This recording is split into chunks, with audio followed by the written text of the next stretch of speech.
You are looking at Julian's pronunciation guide, where we look at how to pronounce better some of the most mispronounced words in the world, like this other curious word. But how do you say what you're looking for today?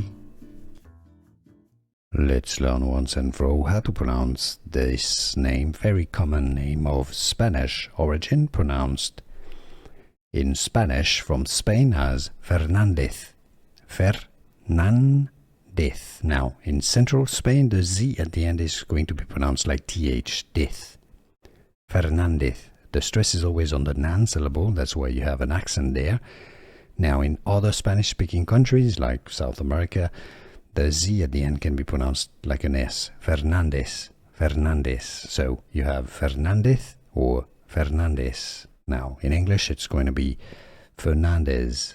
Generally, how it's pronounced, the English pronunciation, Fernández.